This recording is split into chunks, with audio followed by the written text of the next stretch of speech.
welcome to another edition of the Queen's Court. I appreciate all of you for joining me. The Knicks are currently 26-38. Wow. 12th in the conference and 5.5 games out of the play-in. I know we're not interested in the play-in, but I just want to keep us updated in terms of where we are. We're going to go over last week's games in which the Knicks had 1 win and 2 losses. We'll preview next week's games.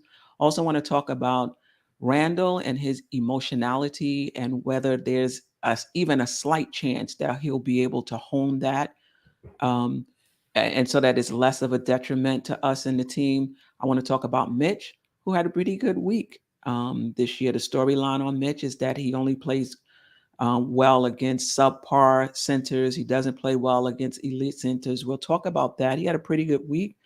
Has Mitch finally turned the corner? And we talk about that all the time. Like Tony said before we came on air, it seems like we ask that question about Mitch about 6 times a year, but we're going to ask it one more time.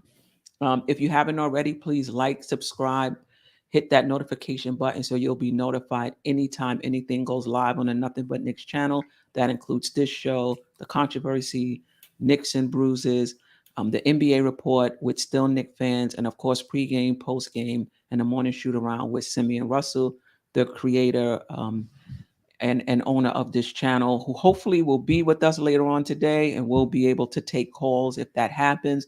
If not, we just rock the way we usually do. I'm joined today by Tony Crow from Knicks and Bruises, and Gavin, new addition to the MBK family. We got a lot to talk about, so let me bring them in, and then we'll get to it. Fellas, how are you today? Peace Queen, What up? Galvin What up? from Duval County. What up? What up? How's the week been? And then we're gonna get in and talk about these Knicks.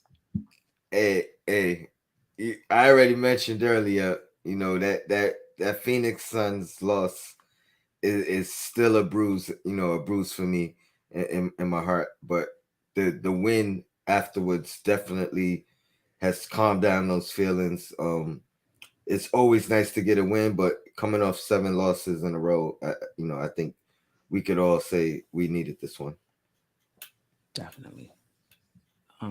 Gavin, anything else about this week before I give a briefer summary than usual and we get right into it?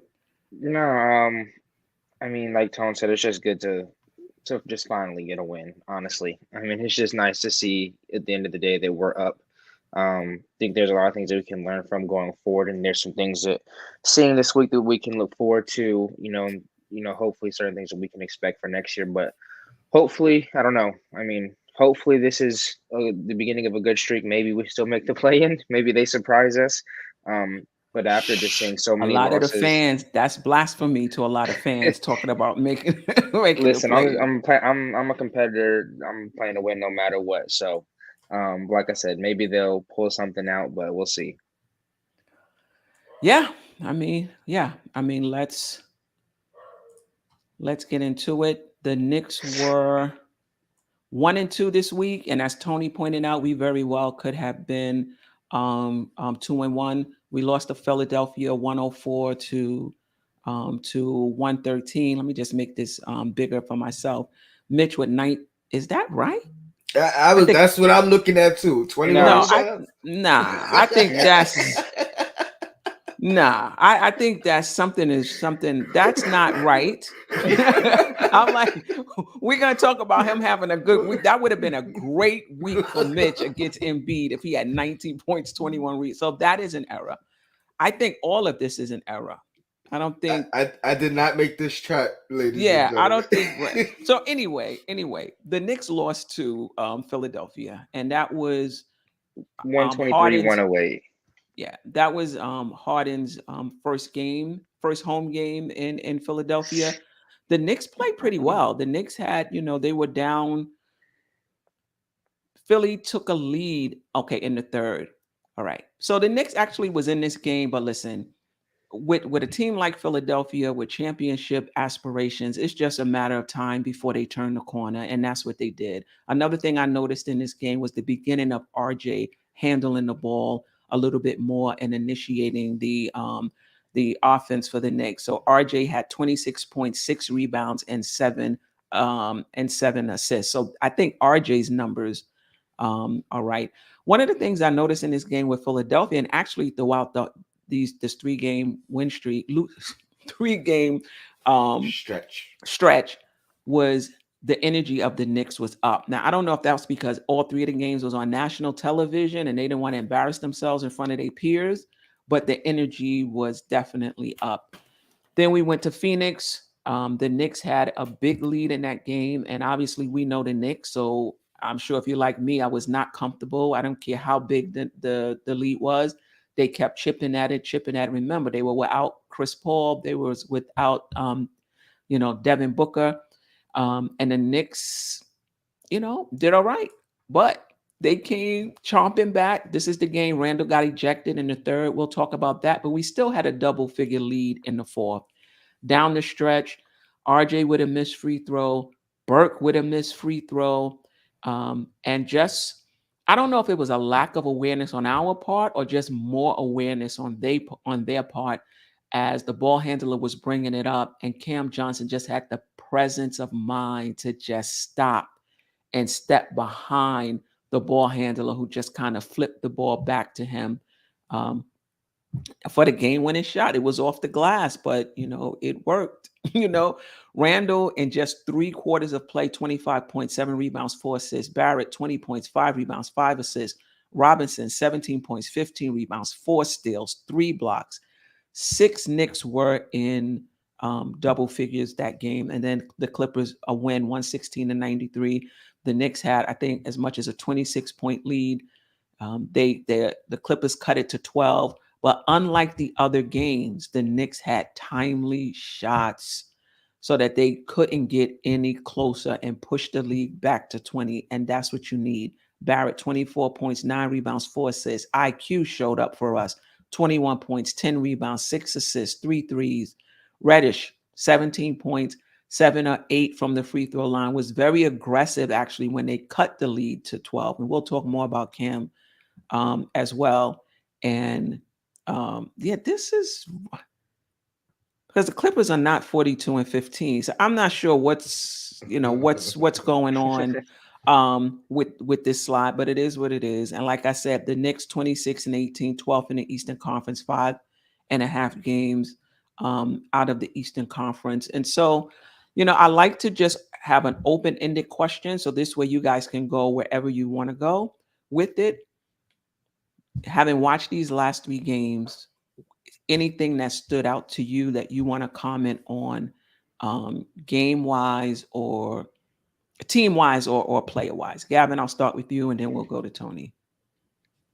Um, I think one of the biggest things, it's sort of a problem that I've had with the Knicks all year is more so it seems like the games that we're supposed to lose and that we're underdogs and we play the bigger teams, we always get up for those games. Our energy is always up for those games. And then the teams that we're supposed to beat, it's like we as bad as we are, we play down to the level of competition. And I don't know, like you said, I don't know if it's because they're playing these teams on national TV and they don't want to get embarrassed on national TV, but I find it a problem that you can get up for guys like Embiid, hard, and you can get up for games like the Heat, even though we lose those games. But when it comes to playing, the Magic, the Pelicans, teams like these, the energy is not there, and so I'm not sure why they take these teams lightly. I don't know if that's a locker room thing or, that may, I don't know if that's a coaching thing either. I don't know what that is. Mhm. But I've that's a problem that I've had with the Knicks all year. And hopefully this 3 game stretch, the energy, hopefully that's something they can build off and carry into next season. But the only other thing is, again, the Sixers game and the Suns games, again, people having career nights. People are always having career nights against the Knicks. And I don't know, the Knicks can just never figure it out. But like the Suns game, that was just one of the things. What can go wrong will go wrong. And again, the Suns game, free throws. I say it every time. Any game with inside 7, 8 points, I want to see how many free throws you missed. And I think we missed 9, but we missed 2 when it counted. Right. We would have had the lead on both of them. So Right. Yeah, Tony. I mean, same thing. Same thing as all season, like Gavin said. Turnovers, late game turnovers, um, free throws, late game free throws, and as bad as it is, I mean, we've seen it from almost anybody who had an opportunity down the stretch. We've seen them miss a free throw. It's not even RJ and just Randall. You know what I mean? Like, I mean, Burks. You got good free throw shooters missing Mm-hmm. Mm-hmm. at the line down the stretch. So it's super frustrating.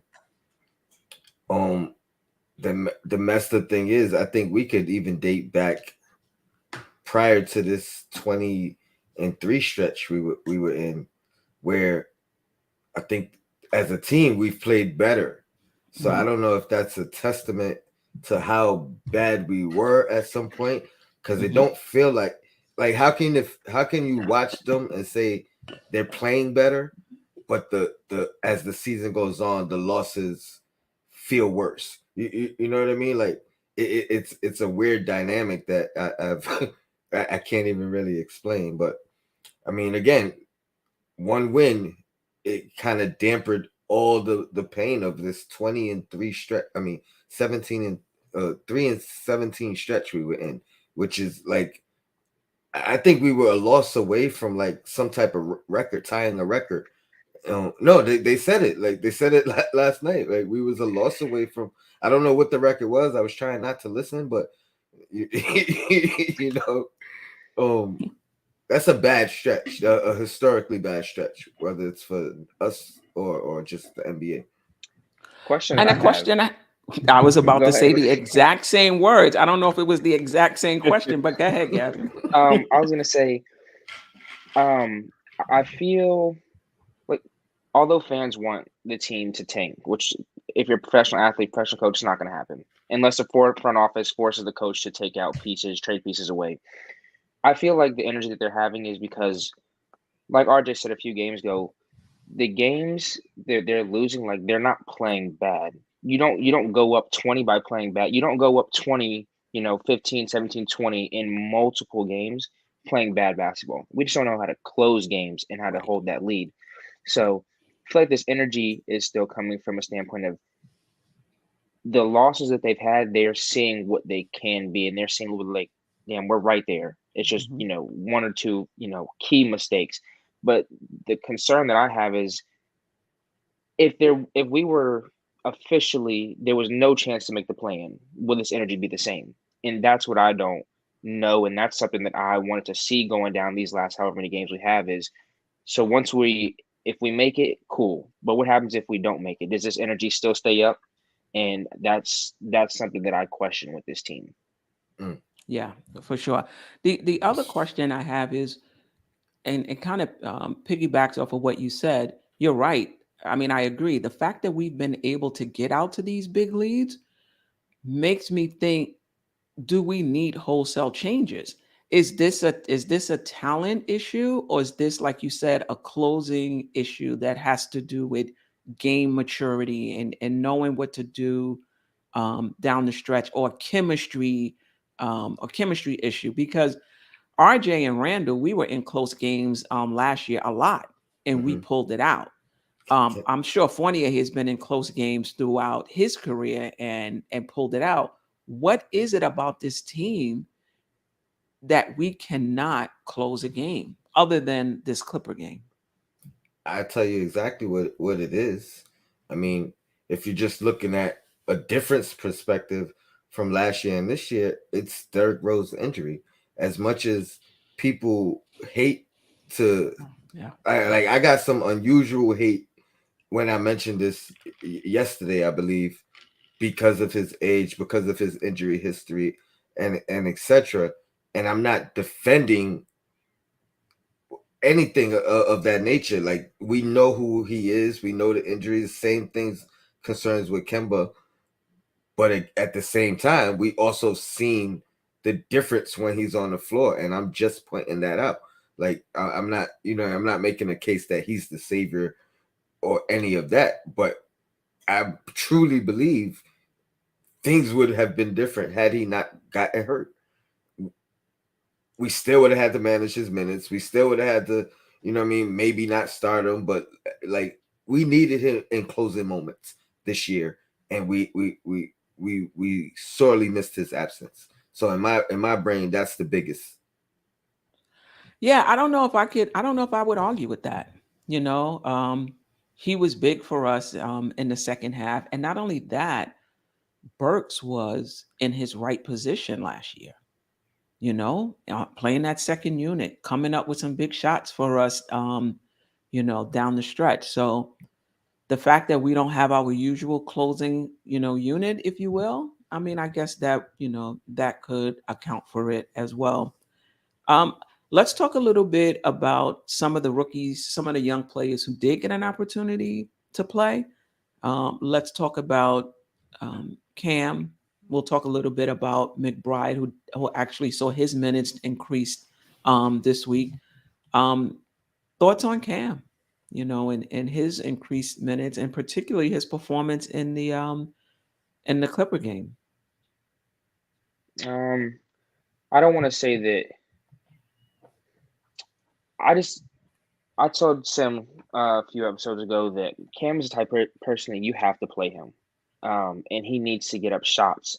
You see the few games where he has 5, 7, 8 minutes, and he gets up 3 shots. Usually one of them's an air ball, and that's because when you're coming off the bench for 2 minutes and you go to get your first shot up and you haven't put up shots for 30 minutes going, the Mhm. previous 35, however many minutes, it's hard to catch a rhythm. And Cam is one of those guys that even if he's coming off the bench, he still needs minutes to get a rhythm to get his shot up.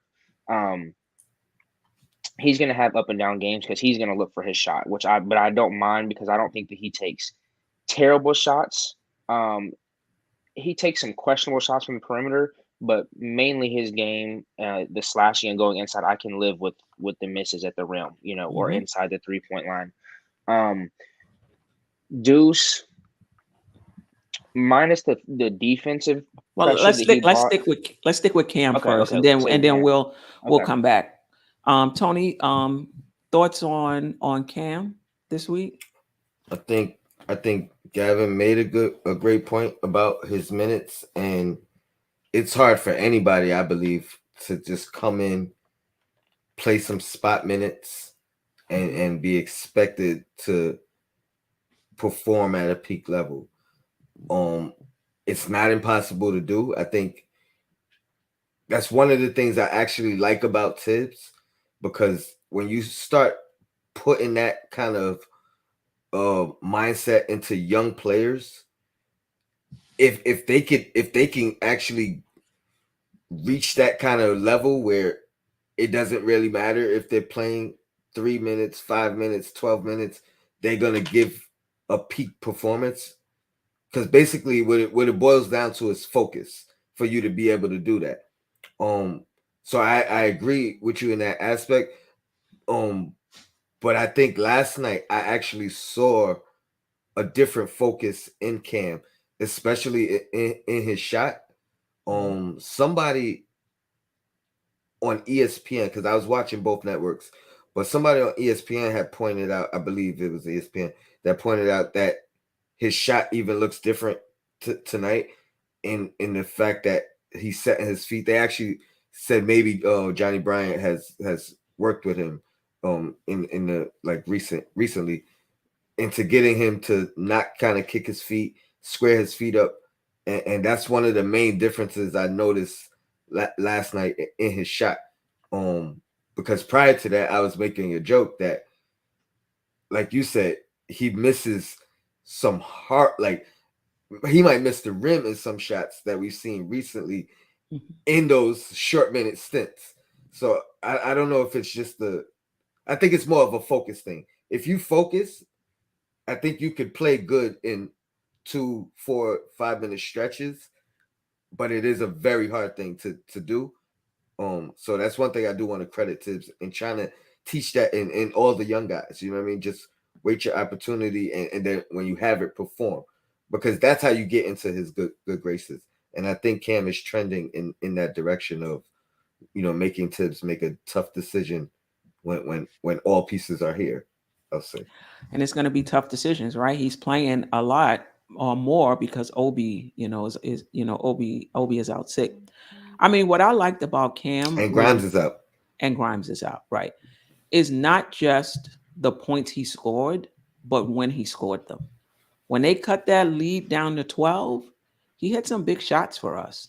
And I always say when I'm looking at the box score, obviously you have to watch the game for this.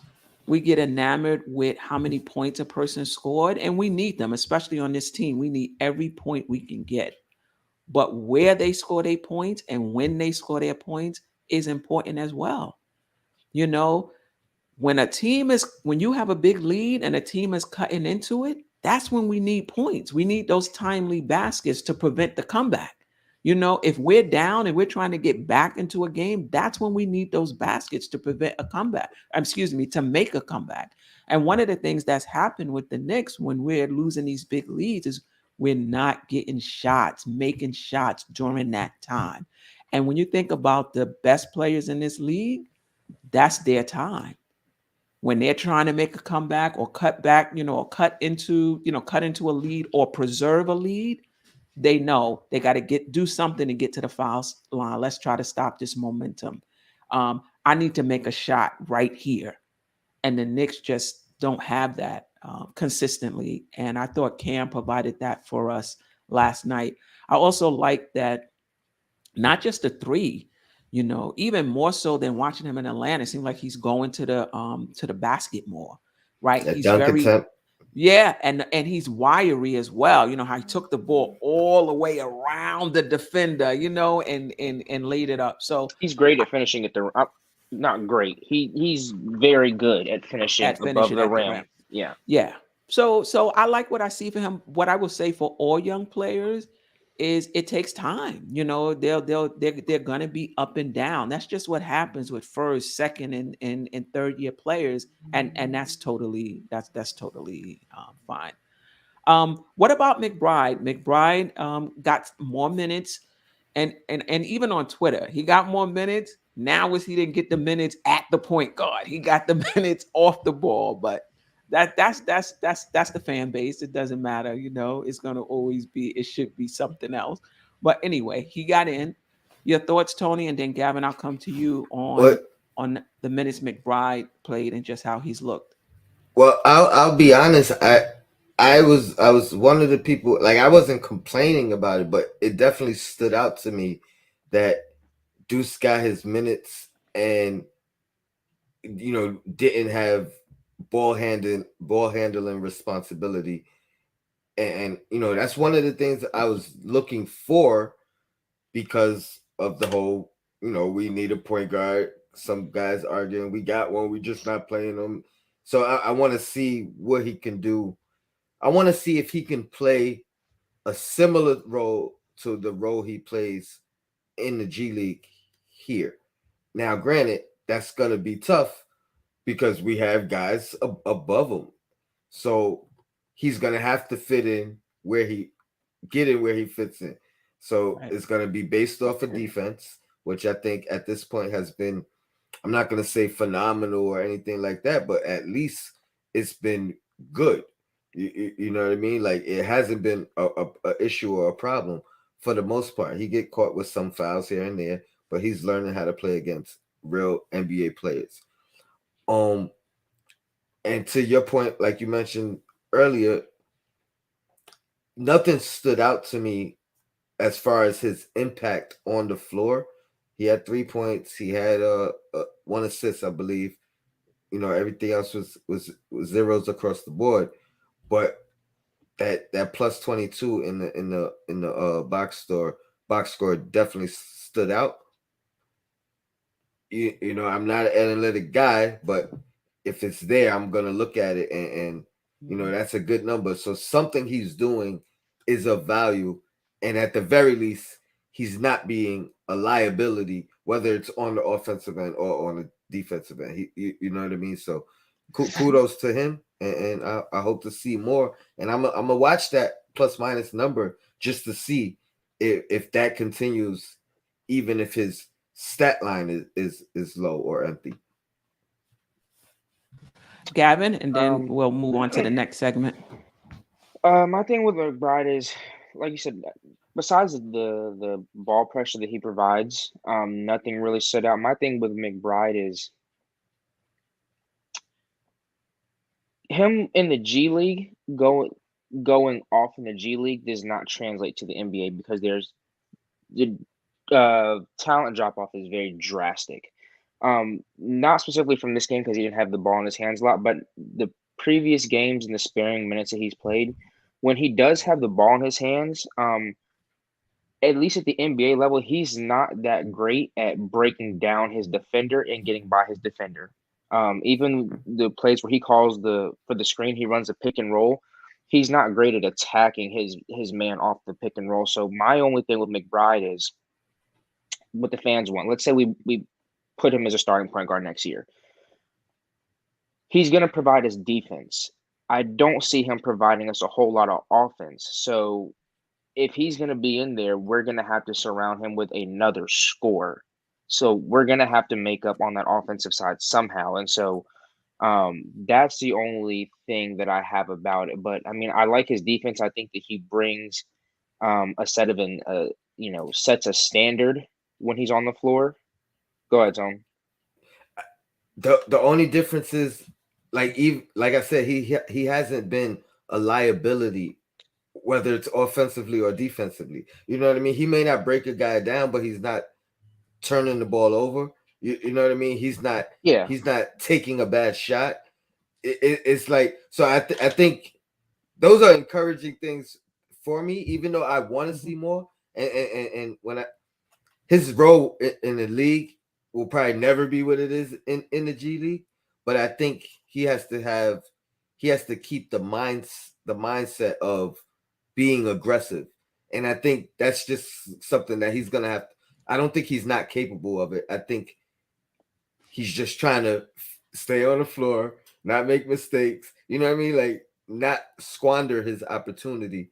But I think he's capable of giving more of an offensive impact on his team. I think he just has to the get comfortable with it, or number one, get the opportunity, which I think will come if he's on the floor, and then being comfortable with it. So and that's I'm not worried about him. I just think it's going to be a slow process. You know what I mean? and He's I was not gonna going to say be a point guard that takes over. like you said, the defense I don't question, but to me, putting him in if Oh starting, yeah, giving I would never him a start him. bunch of minutes, he's definitely not a starter. But to me, it doesn't. I don't say it doesn't move the needle for us that much. Minus him allowing his guy to score less points. But for me, like Steph, you said on the show before this, Mm-hmm. on Knicks and this team Bruises. Knicks and Bruises is we need points. And like I said, but like you said, Tony, it may be right. It's just, but at the NBA level, I don't see McBride being that aggressive offensively because I don't think that's not when he's surrounded by players who are better than him offensively and can go and willingly score the ball. I don't see him doing what he does in the G League, probably because he's the best player on the floor. That's why I said, to me, I don't think he moves the needle that much from an offensive standpoint. Mhm. I mean, I'll say this before, before we move on. I hate to say, even with IQ, even with Sims, what a player can't ever be, right? But this is what I will say. When I look at Sims, for example, I don't see a starter in this league, and I could be wrong. McBride, because I've seen Lowry progress, because I've seen Brunson progress, I don't know if I'm ready to say he can't be a starter in this league, but I kind of get where you're coming from. Um, and we'll see. We'll see. One thing I know about the Knicks fans, we definitely get behind, we definitely get behind our players and we get behind our draft picks. To a detriment, I will say. Mm. Sometimes to a detriment. But I will say for those who were calling for McBride to play, look around the league, even on teams that are worse than us, the Detroits, the Orlandos, there's always one or two players that never get off the bench. So I'm glad he's getting a shot, but if he hadn't, it wouldn't be any different than what happens on any other team, even lottery bound teams. Everybody doesn't play. Um, but okay, let's quickly get into the play of the game and then move on. Again, the play of the game, the Thrive Fantasy play of the game. Um, RJ Barrett, 24 points, 6.7 rebounds, 5.3 assists, shot 35.8% from the field. That has to be better. 29.4% from 3 point. That has to get better. And he doesn't usually shoot this bad, but his free throw I percentage was like at that number. 84%, which lets me know that he's working on. He has pretty good form. If you haven't already, go to thrivefantasy.com, use code MBK, and get 100% deposit match up to $100. All right. You, So you know I what want. that tells me too? Mhm. I feel like that 16% that he's missed, that's crucial. You know what I mean? Because I didn't think he was shooting that or he shot that well from the Mhm. free throw line, and it just goes that everyone really counts. You know what I mean? Yeah, I mean, we could break it down, and I'm sure the stats is out there. I'm really interested on this team. Like, how are we doing in the last 5 minutes? What's RJ's free throw percentage in the last 5 minutes? What's Randall's free throw shooting in the last 5 minutes? Because that counts. I don't Anyway, think I don't think I want to know that. No, right, that's right, that's right, gonna hurt. Can I right. just say one more thing about Yeah, absolutely. Sims? I feel like I feel like he could be a not today. I feel like he could end up being a starter in this league in the mold of and granted he hasn't started throughout his career, but he has started a Montrezl Harrell in the sense where he has ultimate effort, right? At all times, fights for rebounds. Um, I mean, this guy's given us like 9 rebounds in a quarter and 10 and a half, and ended up with 10. But that just goes to tell me that you know what I mean. He might have a game where he gets 20 rebounds in a game. Um, but what I'm noticing, he's getting these rebounds and he's not even looking at the rim. So at one point, if he just starts to kind of get the rebound and know where he is, he's gonna be able to get the rebound and start putting in buckets, getting some N1s and things of that nature.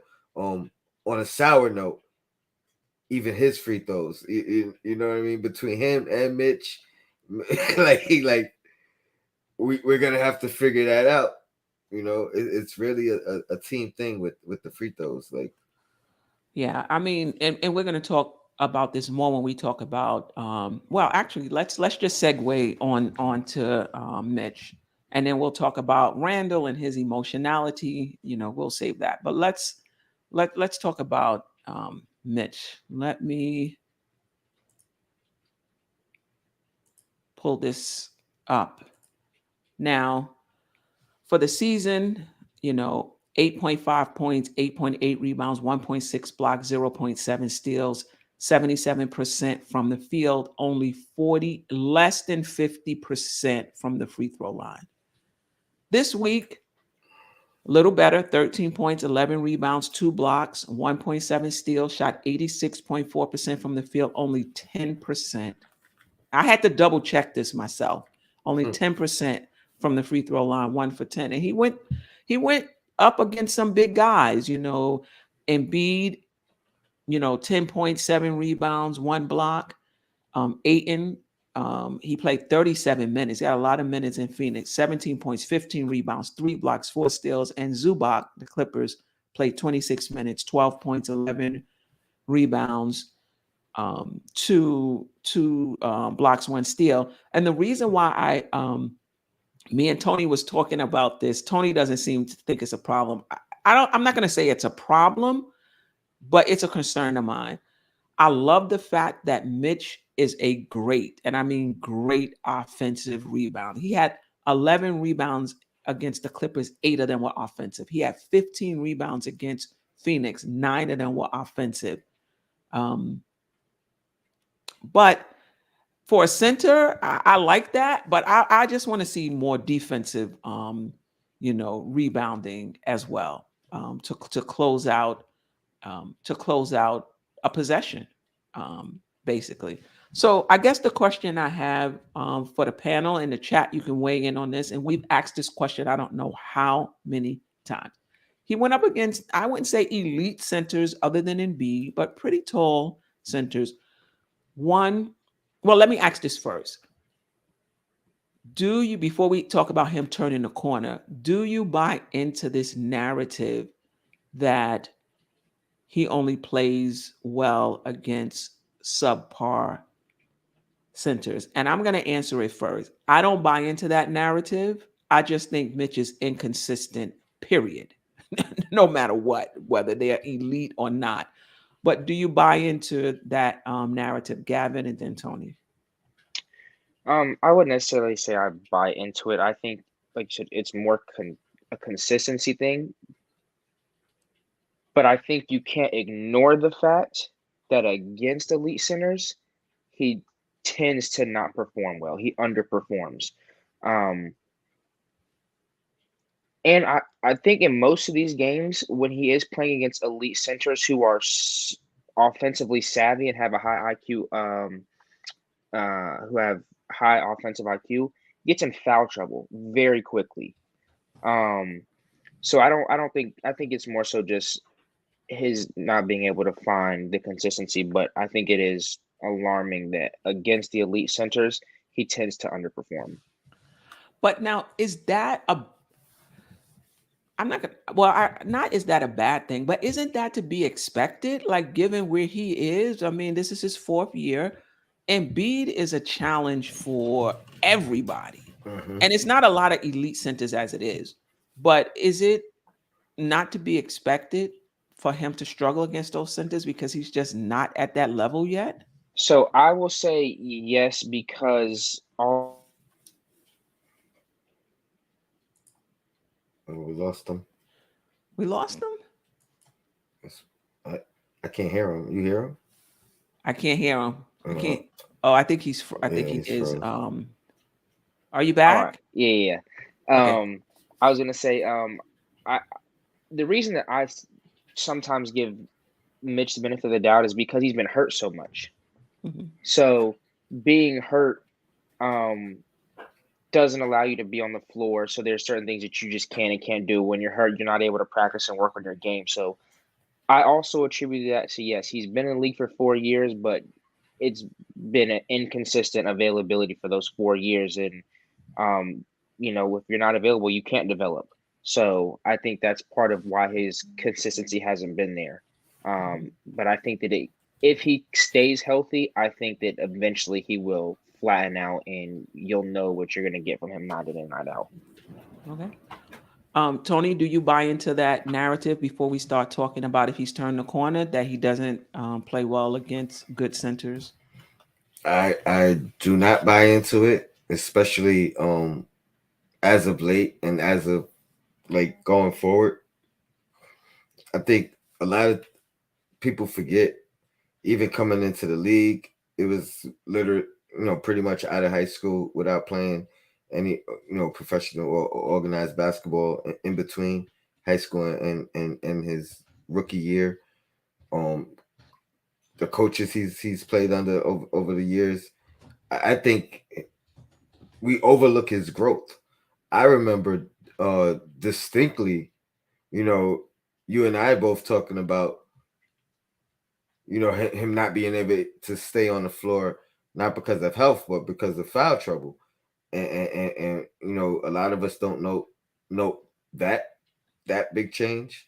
I think, and I think that's been his biggest issue with some of these elite offensive savvy point guard. Oh, I'm sorry, centers, those guys tend to kind of get him in foul trouble and get him out the game. So when that happens, obviously, I think that's when he's never on the floor and having like a bad game. It usually it's because he can't stay on the floor that we're questioning. We need more from him. I So don't. you're saying that when I'm seeing these stats where he's having 6 points, 9 rebounds, no blocks, that you're saying that when those stats happen, it's because of foul trouble. I would More, have to go I back think and look more at that. times than not, So and that's where his biggest step forward has been in his career. He's figuring it out still. I think he gets up for these more elite centers, or more talked about centers. I think he believes he could be one of the best centers in the league, and I think he believes that only based off what I mean, like just defense, offensive rebounds. I hate specifying offensive rebounds. I should say rebounds because I do want him to get defensive rebounds as well. But my argument to you earlier was just if you're giving me 8 and 9, I'm not going to bicker about you only getting 2 or 4 defensive because of how valuable those are. But I They so definitely are, want but more. defensive rebounds are important too. And Yeah, if I had it a closes the choice, play. You're I right. want the defensive rebounds over the offensive rebounds. If I had to choose, though, those offensive rebounds really does, it I really mean, does. he's not It, who it he is without them. Is my it's point. You, true, you you know what I mean? Like if he's dominating on the defensive glass and not so much on the offense, I think there's more questions that people are going to be having about I him don't think so. because Look at I Gobert. don't I say that because it's going to take away from he'll be in 6 points a game if he's not getting those offensive. Most of But those that's offensive because we rebounds not throwing the go to lobs. He's putbacks. available for those lobs. We I just agree. you I can't agree. tell me that RJ is the only one that can make that pass And quick now. and quick. I mean, come on. That's there all the time. He could be getting his points that way as well. two things for me. On the rebounding side, excluding putback dunks. Um, One thing that I do notice the difference between Sims and Mitch is um, Sims gives multiple efforts going after a rebound. To me, Mitch is kind of one and done. If he doesn't get it, he, I don't say gives up, but I think it's because he's so worried about getting back because he doesn't have the quickness to get back. And he knows now teams in the NBA are running, which kind of leads into my next point of, and I think shout out to Vaughn Allen in the chat. This is something that I didn't think of until after I made my point about Mitch. When we're talking about these elite centers in the NBA, we're talking about him going up against Jokic, Embiid, Gobert, Karl Anthony Towns, Adebayo. And the reason that he struggles against him is because they're stretch fives. So they're pulling him away from the basket. The pick and roll, pick and pop, he can't cover.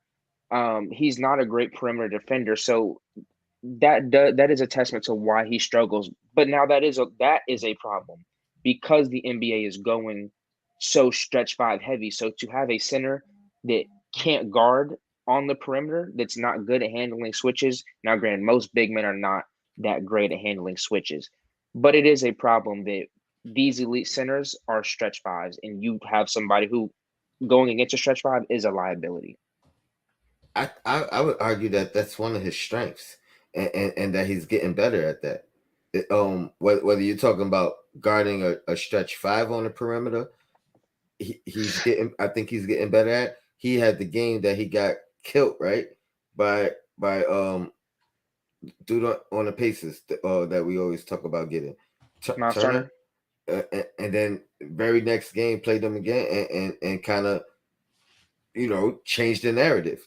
Like so, I think he's figuring that out. And then switching on guards, I think he can do that too. I think that's a strength of his, especially if you're comparing it Early on, to but centers oh, sorry, sorry. throughout the league. Mhm. Like he's been back and forth with it as of recently.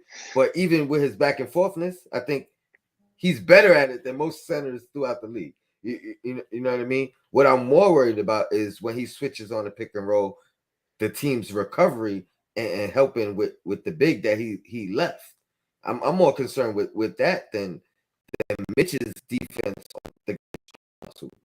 Um, Great with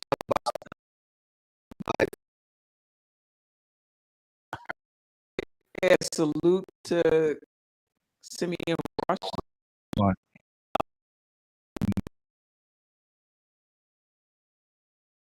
on producing the show, taking the calls, and welcome, Sam. I'm happy to have you. yeah, glad to be here, man. I heard you guys talking about Mitch. I don't know everything you were talking about, but just wanted to jump in and join the conversation. Well, you here for Randall too now. If you on, you on. So I Right. mean, I think the big question we haven't gotten to yet is he played well this week. Has he finally turned the corner? But the pre-question, the first question before we got to that was, do you agree with the narrative going around that he doesn't play well against good centers? I tend to think he's just inconsistent overall, and that those guys are just better than him anyway. So I'm not even surprised that he's not playing well against them, but I'm interested in your point. Yeah, I think against like your top centers, Joel Embiid and those type of guys, I think it has to do with, like you said, those guys being better than him. And then, veteran centers are going to have some veteran knowledge that they can use against them. You know what I'm saying? Like, we talk about all the time. Mitch came from, probably a high school where he wasn't coached as much. I don't want to say probably, definitely a high school where he wasn't coached well. You know what I mean? It was more about, he's the most talented guy out here, so we're going to throw him out there on the floor. And then he didn't go to college, so all of those little things that some of these veteran centers that's been in the league for a while, Mm-hmm. they understand how to use their body better than Mitch, Right. and how to get Mitch off his feet, or how to take advantage of his lack of footwork in some areas. So I think that's part of the reason why you see Mitch struggle against some of those guys, some of those veteran type guys. I really like to see, like, for example, when he played against DeAndre Ayton, he dominated that game. DeAndre Ayton looked like a statue out there. Mm-hmm. You know what I'm saying? and block the jump shot. Yeah. And then when you look at next night or the next game, he goes last night, he plays against Zubac. Zubac, another guy who's young, same age range, who's going to be a center in this league for some time to come. So when I see him dominate those guys, that's why I really do kind of get excited. Like, okay, if he can dominate those guys, then maybe in a couple years, when he's more of a vet, they're vets. Now he is dominating the, other centers that are in the league. At least that's what I hope. At Dominate, least that's what I hope. You know what I mean? dominating on the defensive side, On the right? defensive side, well, rebounding Okay. as well. The defensive side, rebounding, being able to catch those oops. Obviously he's not, posting up and scoring and shooting jump shots and things like that. But his ability to spread the floor vertically, his ability to grab offensive rebounds, and I'm gonna tell you what, he's the only center that I've seen in the league that when he grabs an offensive rebound, it's 95% it's going to be a dunk when he's going back up. You know what I'm saying? And it's just And like, that's new for him, Sim. He's like Shaq. I was Shaq used to do that. I was just gonna say, right, can we acknowledge the development of that? Because it was just slobs at one point. That's always expected from. Like, now he's really showing some strength down there. Being able to go up through contact. Not only that, we're seeing him don't have to be a dunk now. Like, granted, he gotta make them free throws, but he's figuring out how to at least get the ball up to the rim when he can't get the dunk on a putback, because they hitting him hard or whatever, grabbing his arm. So we've seen a jump hook. We've seen a little flip layup. We've seen a lot of different things that we've never seen from him this year. You know what I mean? We've seen him put it on the floor a couple times.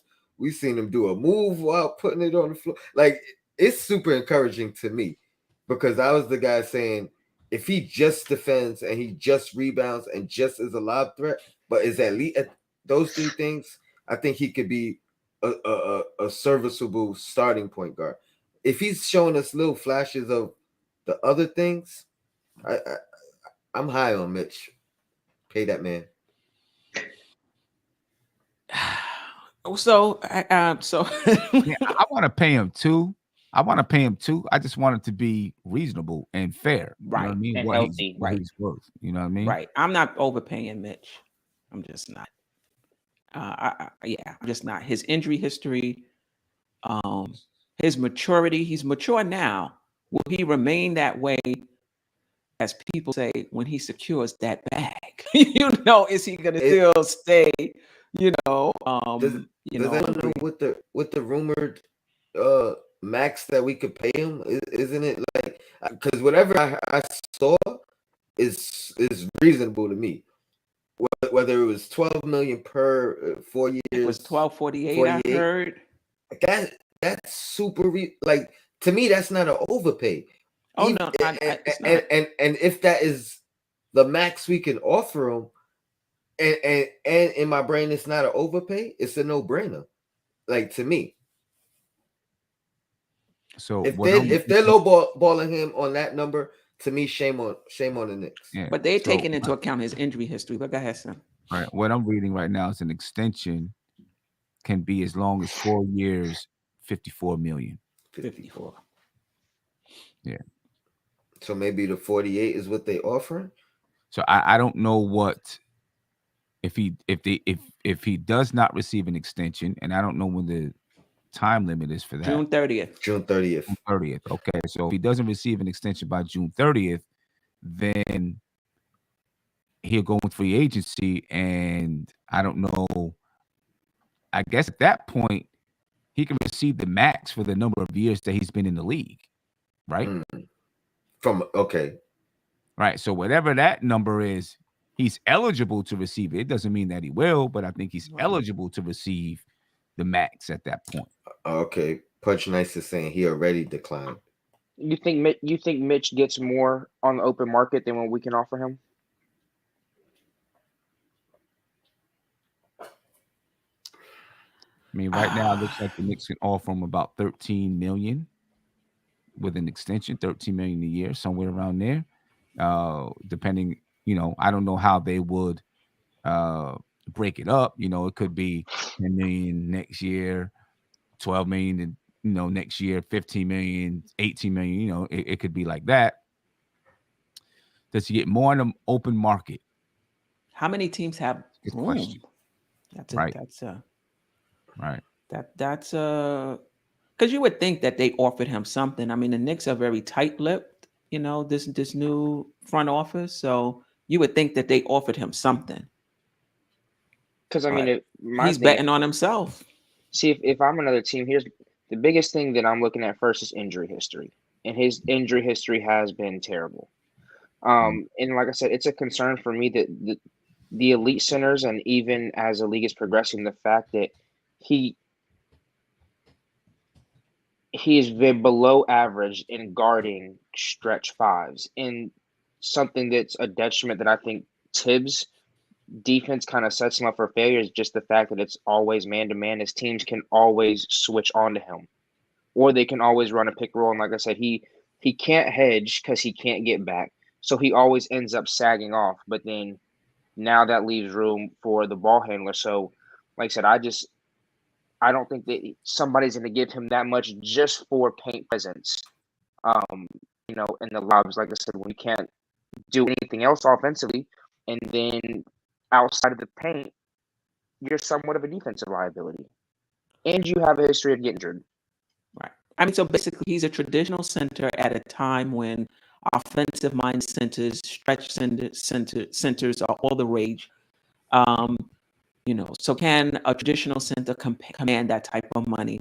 So you can answer that with the next question. The week he's had, do you think that inconsistently, because you think about Barrett, he was kind of inconsistent up and down, and then he hit his stride and he was off to the races, and you pretty much know what you're getting, each game. Is Mitch at that level now? Do you think with this week and how he's played that he's kind of hit his stride and we can at least expect a double-double and one block a game? Like that he's at that point. Um, Sam, then Gavin and Tony.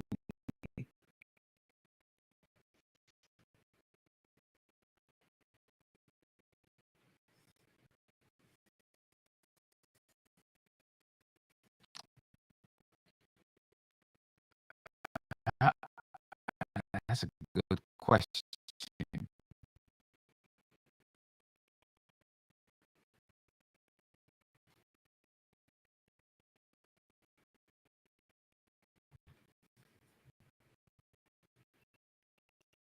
I think he's confident. I think he's really confident out there on the floor.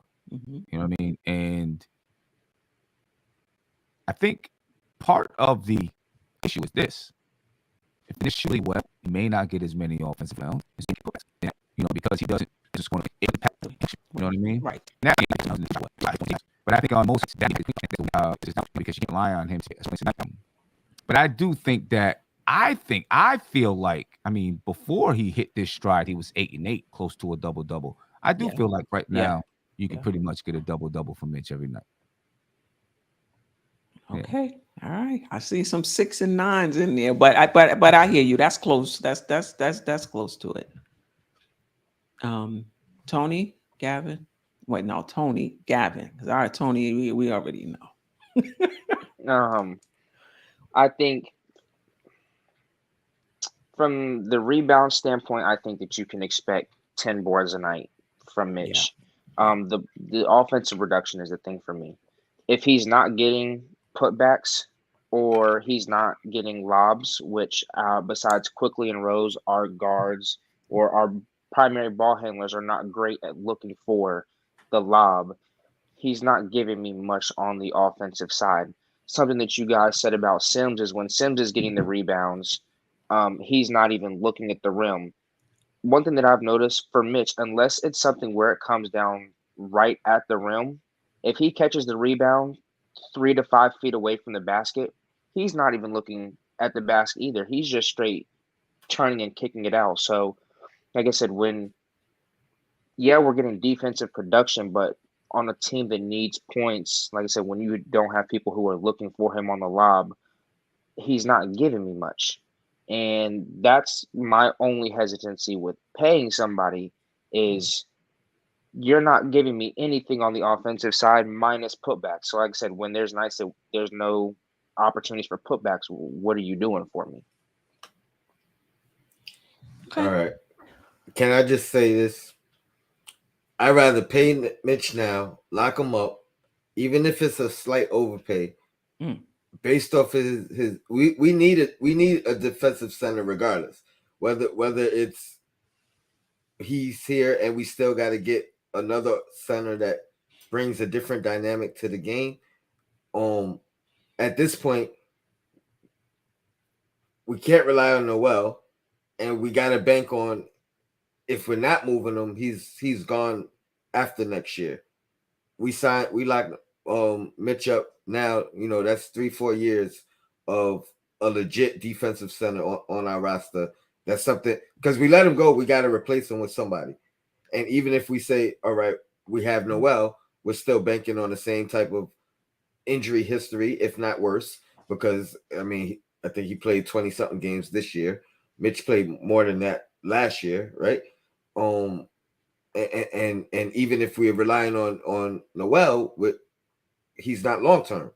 He's not more than next year either. So I say lock him up, man. See, As long I'm as the fine price with is right, I'm okay with that's paying my thing. I'll pay Mitch. Mitch. I'm not overpaying for Mitch. Mm-hmm. Like somebody like what do we think the max? To me, What's the 15 max wins you is would? too much. Too 15, much? yeah, I would say 15 is too Okay. much. Like All I'm right. okay with giving Mitch 12 is Okay. my max for Mitch. I Solely agree. because he's 15. not giving me the offensive development is not there for me. I agree. 15 is too much. But And 13 is the 54 would be 13. I mean, or that would be 13 and a half. I'm okay with that. and that was my argument. I don't mind, like, if that's the overpaid 13 and a half compared to the 11 or 12, which I think he can easily get in the open market. He's a I traditional do that. center with an injury history, though. So I don't know about easily, I I but I, there I think there'll he be some can. teams. I think he Okay, can. okay, all right, I'm all not right. saying it's going to be Well, offered from every team, but right, or it only takes one. all right. So let's move on to Randall. Um, we've talked a lot about Randall's game on this show and throughout the season and how he's underperformed compared to last year, yada yada yada. But I want to talk about the intangibles. I mean, I think even for myself, I've kind of didn't give it much thought in the beginning in terms of, I did see his body language, right? And his energy, right? So that's better. He's a very emotional guy. If we remember when he pushed Fournier, when Fournier was trying to, I think, keep him from an official. Then there was in the huddle, he was walking away, and Kenny Payne, a coach who's coached him at Kentucky, was trying to, guide him back into the huddle when he slung his hand off. And then we had the Cam Thomas incident where they were clearly separated, and it seemed to me that things had kind of calmed down. The official was between them, and he just pushed. So to me, Randall just seemed like he's wound so tight, because I just don't really see the what he's so frustrated about, especially in the Cam Johnson thing. But so the point I'm trying to get at is this emotionality. I don't even know if that's a word. I might be making that up. But It's all right. Nori does it all the time. is this emotionality something that hurts his game? Do you think it's something he could ever hone in? Or do you think that it's something that he has to give up? And I say that because there are some players that play with that edge. They need that Mhm. edge in order to be effective. I think about Rasheed Wallace, who played close to the edge, and you can even argue went over sometimes. But that was just who he is, and he needed that. And if you took that away from him, I'm not sure he would be the same player. Randall, sometimes I think that emotionality hurts his game. But anyway, I'm interested in the panel just in terms of, do you think it's something he needs to keep that edge, or do you think it's something that he really needs to tone down? Sam, start with you. I think it depends on his role. Mm, Like as the leader or the supposed leader of the team, or in the position that he's on right now with the Knicks, you want him to have that fire, but he's got to control right his reactions to that fire. But now, if he's a third option, because you mentioned Rasheed Wallace was on a team with the Detroit Pistons where he wasn't the number one option. He's maybe the third option, or they had a whole team of players though, right. with that Pistons team. But you put Randall on a team where maybe he's the third option, and maybe that fire is what gives the team Galvanates. energy. It galvanizes the team, Hmm. that Hmm. fire that he has. Hmm. And so I think it's looked at different because now you're not depending on him to Right. be the main guy out there. So if he does get ejected or if he's out, you still got two players better than him on the Right. floor that's going to Right. produce. The way it is now, if he gets ejected, it's like, man, you know what I mean? It really hurts the team. You know what Hmm. I'm saying? So I think it does depend on his role on the team. And right now, with the way that his role is, you can't You have think you think he's okay with being a third option? I do. I think he'll be okay with it. Listen, he can't. Randall has been a non-option before. I mean, I think he understands what that role is, and I know he's gotten himself to a point in his career where he's trying out for a first option. Hmm. You know what I'm saying? But I do believe that when you get on a team, I don't care what people say. You know if someone's better than you. Right. You know what I mean? And you know if all right, you know what, I need to play second fiddle or third fiddle because these guys, they're nice. Guys know that. I'm sorry. You know what I mean? If you play basketball, you know when you step on the floor who's better and who's not better. Right. You know what I mean? Mhm. Even when you have guys who, act like they're still the best, they know in the back of their mind who's the best player out there on the floor. And I think Julius Randle, if you bring in players that are better than him, I think he will play his role. I really do.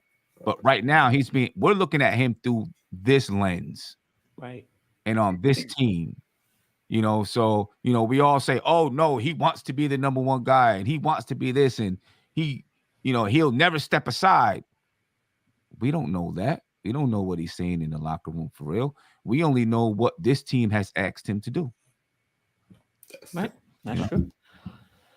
Tony, any thoughts on his emotionality and whether that's an edge that he needs in order to be effective, or something you think is hurting him? Sim stole most of my I was most of about my to say it was like most, Sim was on Nicks and Bruises when we talked about this. most, most of my talking point. Oh, I mean, I think he hit it. He hit it right on the That's dot. exactly what you said. Yeah. If he's a third option, we wouldn't be looking at it in this manner. It hurts us at this point. I mean, and to a bigger point, if we're winning and he's playing the same role like last year, because I think he was just as emotional last year. We were just winning through it. I think it's looked at differently. When we're losing, it doesn't look good optically. It gives people who don't like him something to talk about and stand on. But yeah, I think throughout the league we've seen these type of players that have these kind of emotions that it's always a chance that it could hurt the team. But a lot of times, is it worth the risk? If he's the third option, second option, it gives him more of a leeway to kind of you live with it. But when you need his production, if he's producing like he was in that game he got ejected from, you can't risk it at those moments. So it is something that he's gonna have to control and know. Sometimes you just gotta walk away, and it's not just basketball. You gotta figure that out in life, in relationships, and Yeah. in all types of walks of the world. Like sometimes it's better to just walk away and then maybe come back and have a conversation when you're a little bit more calm, especially dealing with referees. But I think I think we can live with it. We've seen it last year. It's just that we're not winning now, so it's in a magnifying glass. Before I get to Galvin, I mean, I will say that can also be an indication that he does need to be a third option. I mean, if you're a first option and you can't handle, your own emotions, and you're putting the team, at risk because they're counting on you. And for you in that moment, the emotion is so strong, it's not about anything but whatever you're feeling at the time. That could be an indication that this number one role is not for you, because we need you to be smart in these situations because we're counting on you. Tony, and then we'll get The to Gavin. two things. The biggest disappointment about it Hmm. is because I kind of called this early too. And he's probably borderline, but teeting towards having that perspective, that stigma on them with the referees. So now it's going to be harder for them to let certain things slide moving forward. You know what I mean? So once you get that reputation, it's hard to shake. So that is a dangerous thing for him. Hmm. And I don't know if he might have crossed the line already too far. I don't know if you could scale that back, um, or if he does, it's gonna take more than like a year to, you know what I mean, of good behavior for them to kind of like let that old stuff slide. And then I just wanted to point out his first year with us. Large portion of that year, he wasn't the leader of the team. Theoretically, it was Mook. A lot of people argued that Mook was the leader of the team, and guess Hmm. what? he had that same type of uh tempered, mild mannered, whatever you want to call it. Like he had that in him as well, with the reputation. So it's really about finding that niche, and finding the right players around you to make it work. Okay, Gavin. So one thing that Sims, one of Sims' points is I think you're right. We look us as fans look at him through this certain lens, but I think that it's more so like people are saying he's not willing to be, to relinquish his role and things like that. I think that's more so because of how his body language portrays that. And like you said, we don't know what goes on in the locker room, so we're only able to see things from the surface level. But that's what we do as fans because we have no other insight.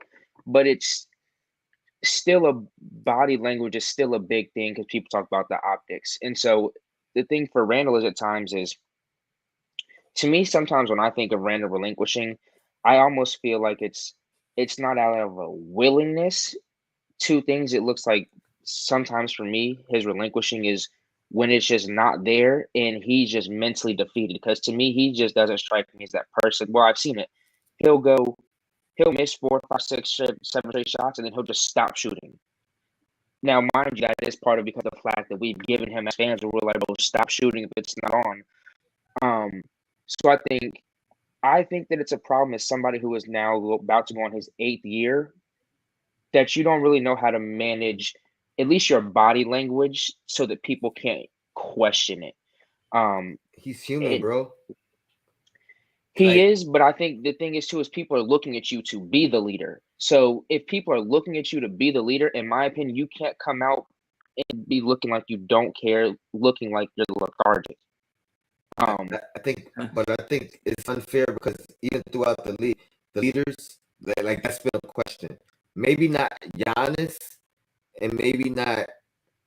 I forgot who the other guy I was thinking of, but like name anybody else that's been a leader. LeBron's, the Kobe's, it's been mannerisms, it's been gestures, it's been what you See, but I actually think to say to their see, but teammates. I think Let see, I think to It's their been a thing whole though lot. is though that they and it's an unfair thing, but they're almost at that level where it's acceptable for them. Almost like I think the thing for Knicks fans is like Randall's acting like this, and minus last year, you haven't really proven anything. So like the thing to the you're going after the rest, you're constantly arguing and asking for foul calls, but it's like you haven't commanded that respect, and to be doing that gives you an even less chance. So for me, I don't think that New York is the place for him because it's a Mm. different beast. We see athletes that come from other markets all the time and they come to New York.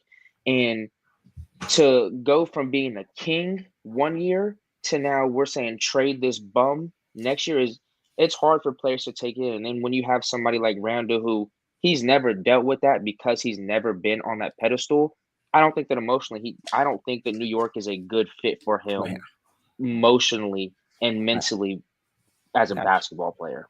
Sim, you want to have to say that? I will say he's played better actually since that. But go ahead, Sim. Yeah, I do agree with Gavin, and that New York could be a tough place for Randall and any player who is high on an emotional level. You know what I mean? Because of the way it's New York, right? So it could be tough. But I think we also have to remember a few things with Randall. One, if you're a third option, you're not touching the ball as much as Randall does. Right. And he still might get 16 shots, 17 shots a game. I mean, you know, so far over 3 seasons, he's averaged 17 shots a game. He still might get 17 shots a game as a third option, right? But the ball may not be in his hands as much. He may not be as asked to do as much. I Right. think part of the frustration that Julius Randle deals with is he feels he's always got the ball in his hands more than he ever has in his career, ever, right? Even in his first year in New York, the ball was in Mook's hands a lot, not Julius Randle, for the first half of the season. Last year, he had the ball a lot. Now, this year, because of his season last year, At least at the beginning of the season, there was a lot of eyes on Julius Randle, right? We're queuing in on Julius Randle, so he had the ball in his hands a lot, which means he was getting fouled a lot. He was getting touched a lot, and he felt like he wasn't getting the calls. You know what I'm saying? So now he's frustrated. Your third, your third option, some of that frustration goes away because you're not being cued in on as much, So right? those shots get Right. easier, Those Right. shots get easier, less right? double teams. Less double Right. teams. Right. Everything changes. You know what I'm saying? Mhm. So, that's one thing to look at. And then, you know, we always talk about, oh, he's in his 8th season. He should be able to do this. He should be able to do that. I think we also have to remember while he's in his 8th season in the league or whatever it is, 5 of those seasons, he was a bench player, right? He was Right. coming off the bench. He was playing behind Kobe. He was playing behind Anthony Davis. He Right. wasn't asked to have this kind of Right. role on a team. Right. When you talk about Giannis and Kawhi Leonard and Paul George and all of these guys came into the league having this responsibility and learning how to manage this responsibility as a young player when you're a little bit more impressionable. You know what I mean? Now you're asking a guy in his 5th season to step up and have that responsibility. And I'm sure he wants to, but there's also a learning curve there. So is it safe to say that at this current point and playing in New York, that he is not equipped to handle and play with that pressure? I I wouldn't say equipped. I would yeah, I don't know if I would say equipped. I think he can play. I think he can play in New York. I think since that incident with the fans, he's actually played somewhat better than prior to that. So I do think he can play in New York. I just think he's just not a number one. But to Sim's point, I want to say this to Sim's point. Paul George, you can name any of those guys. Embiid, they had to grow into that role. Mhm. You can look at those guys, and if you follow them year by year, you would see that there were times at the end of the game where they didn't come through and they had to learn how to close. It takes time. This is Julius' third And, year. yeah, and I'm Hey, we sorry, t- Steph, but I'm sorry, Tony, but they started learning this a little bit earlier in their career Right. because they came in as a guy who was automatically bang, first or second option on their team. James Earl, James Earl, he said, so he learned zero about discipline and leadership from Kobe. There's a big difference between learning something and actually implementing something, And Yeah. applying it. right? You can learn you can take in a lot of knowledge. You can read books and get all of this knowledge, but you still have to put it into action apply it. Mhm. and you have to apply it. And when you start to apply it, sometimes you start to find out that what you learned, is a little bit different in application. You know what I'm saying? That's why, when you go out to get a job someplace, people like, how okay, we know you got a bachelor's degree, but how much work experience do you have? Right. Because it's different when you actually apply it in the field. You know what I mean? So, Right. that's one thing that Julius Randle is learning right now. And that's why, like I said earlier, he's trying out for that number one spot. We'll see if he makes it.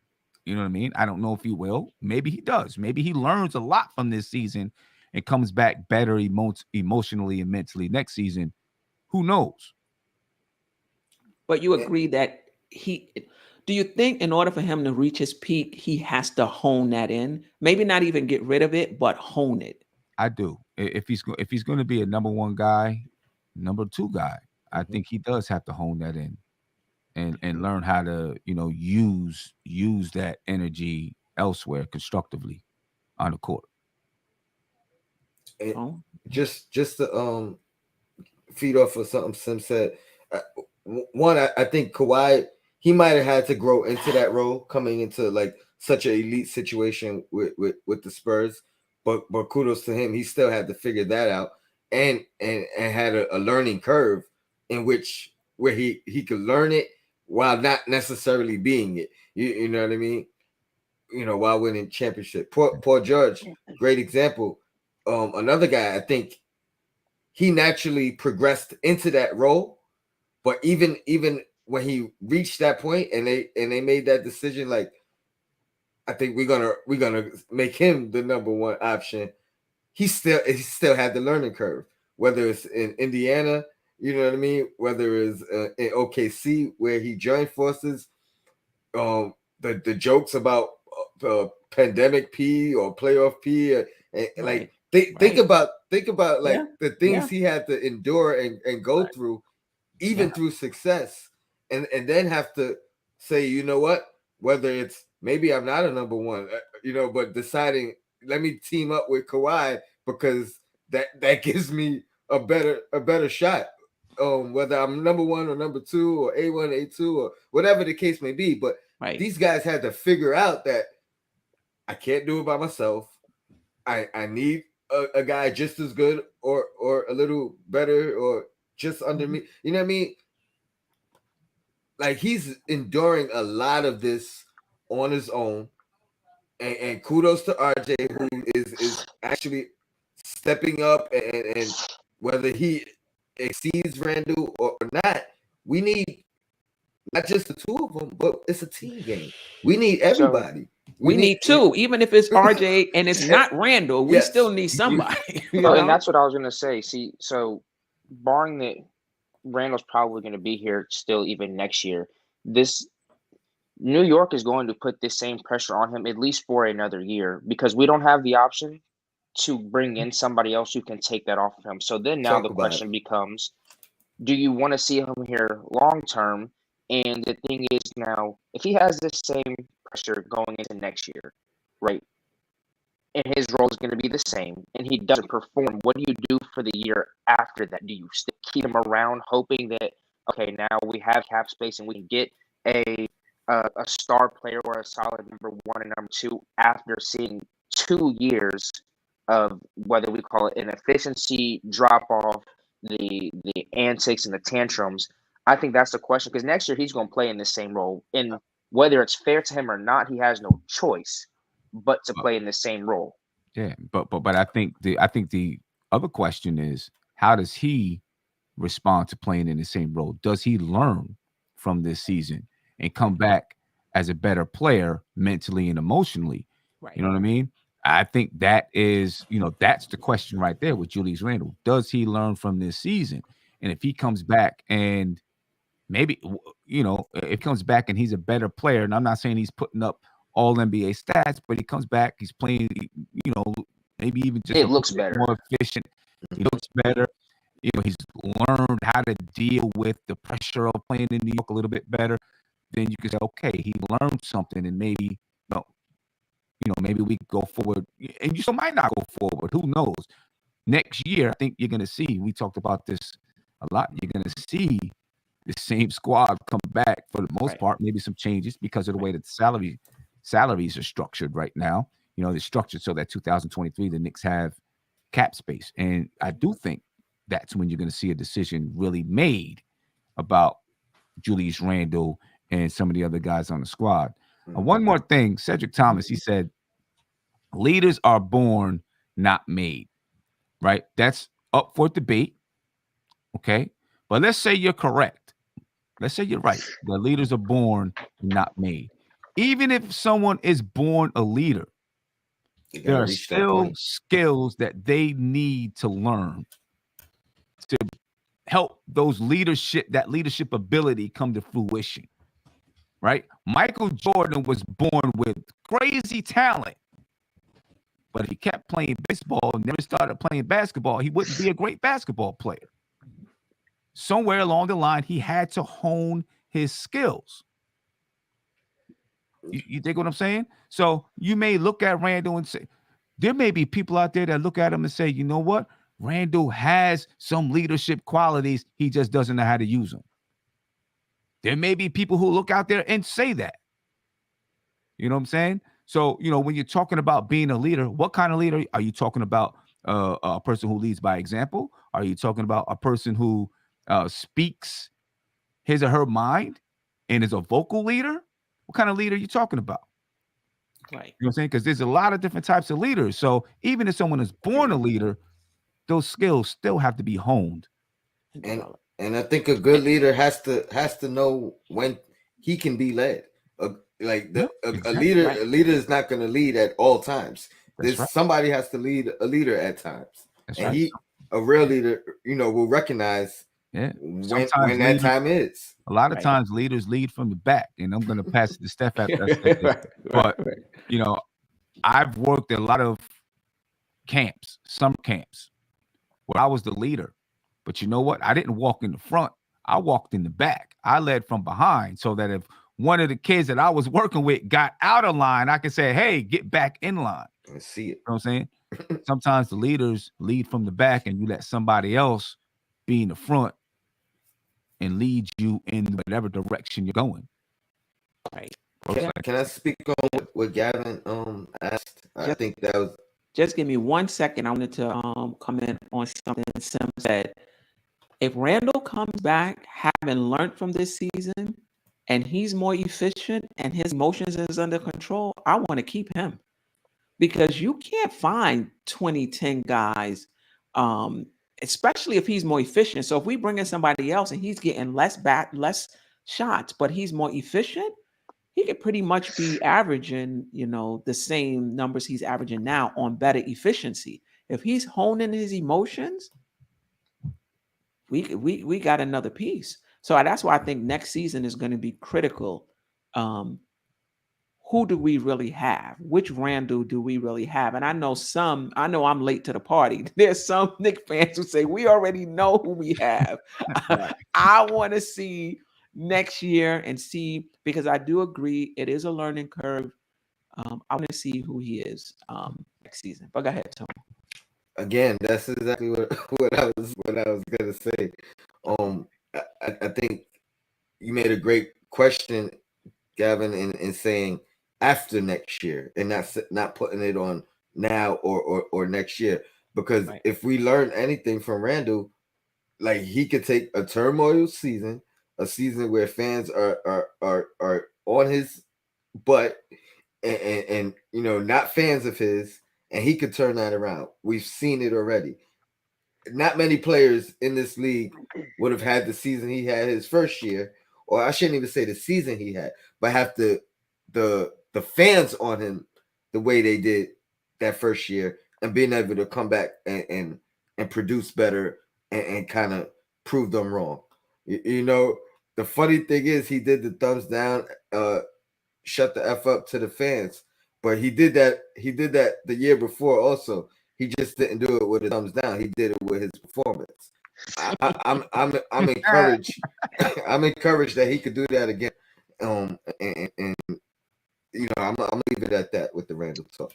My last point real quick is at the very least for next year, if we get exactly from efficiency points in the production we get this year, at the very least, which I know was a big thing for most Knicks fans, is if this year is what you're gonna be, we at least need an effort. There can't be games where because you're playing bad, you're out there lethargic, you're not giving effort. Like that's something that's not acceptable because effort is something that you can't control and you have a choice whether or not to go out there and give 110% every possession. So at the very least, if we get this year's Randall, I at least need to see the effort 48 minutes for a whole 82 game season next year.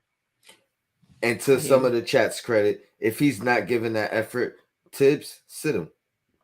Hold him accountable. You know what? I'm wondering if Tibbs is intimidated by his antics. Because listen, if we're seeing this on the court, what have they seen in the locker room? What have they seen on the practice floor?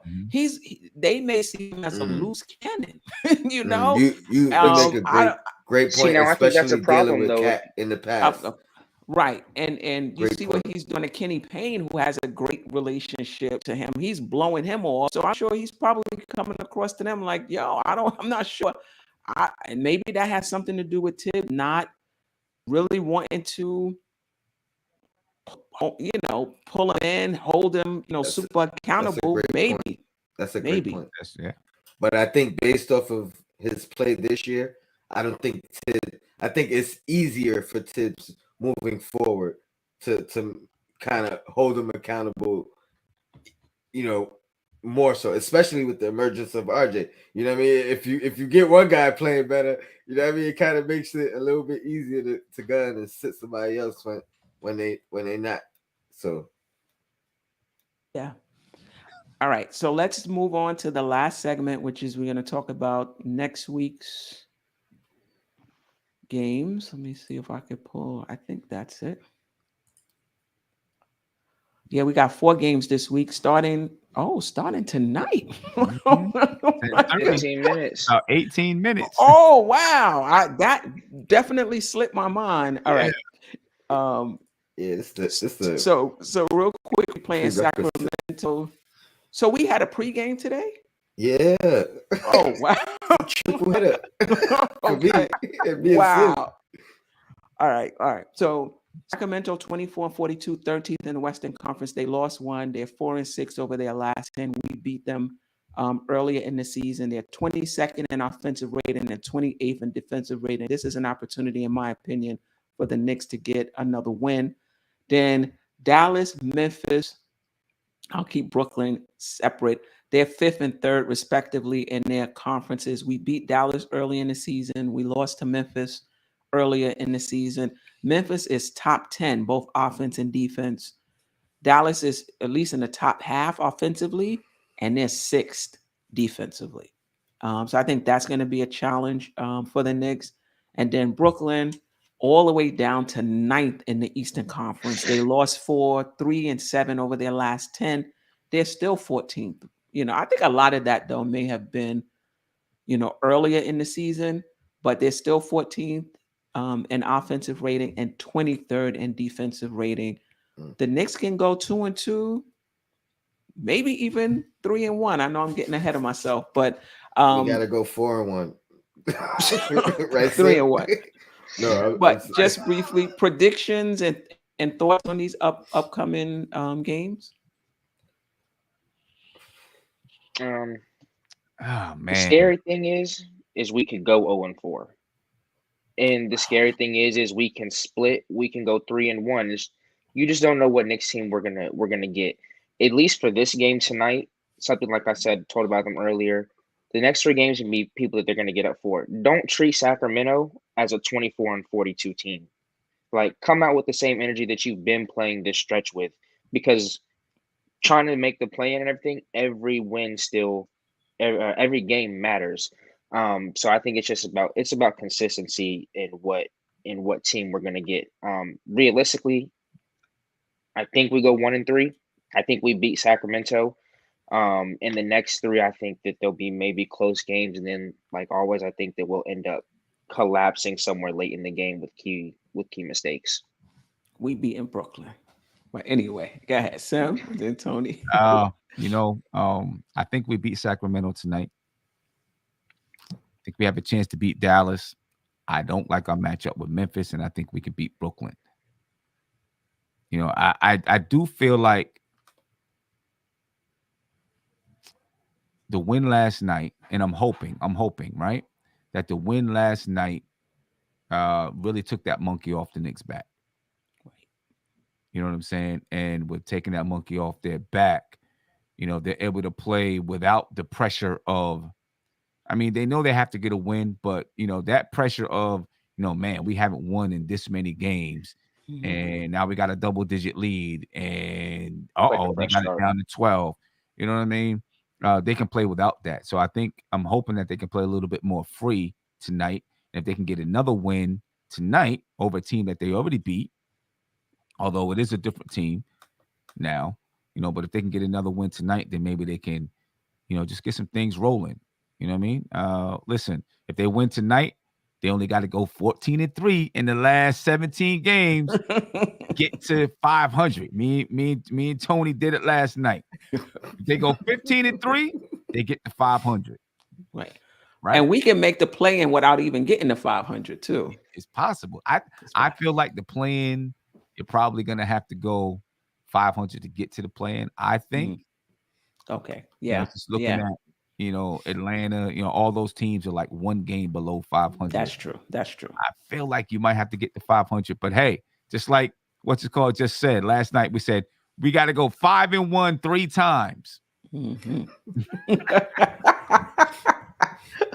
I heard Atlanta lost to Detroit too. Uh-oh. Mm. Okay. 5-1 3 times. So All due respect, Queen. I'm gonna take the Knicks approach, and I'm gonna focus one game at a time. So I'm gonna say we win this one. We win this one tonight, and we got a show Wednesday, so I can tell And you. then we'll go at one. Yeah. I can Okay. tell you about Dallas on Wednesday. All right. Well, yeah. Gavin, Sim, Tony, I appreciate you guys rocking with me, and Sim, salute, Appreciate coming it. in. I appreciate you. Giving me that opportunity. I mean, I'm not, when I reached out to you to ask to come on the show, you could have been like, who is who, who is she? But you gave me that opportunity, and then a couple of months in or weeks, I'm not quite sure, you asked me to do the Queen's Court, and here I am. So I appreciate you I forever. appreciate you coming on and doing it, man. And it's been Yeah. great. It's been Yeah. great. Just Yeah. like the youngins on the Knicks, you took advantage of your opportunity. You done stepped up, and now Sim don't got no choice. No choice, right? That's what Cam got to keep doing. That's what Cam got to That's do, what Cam right? got to keep doing. Right. I appreciate the chat as well. Be easy. And hopefully we get this game. No, we will get this game Right. tonight.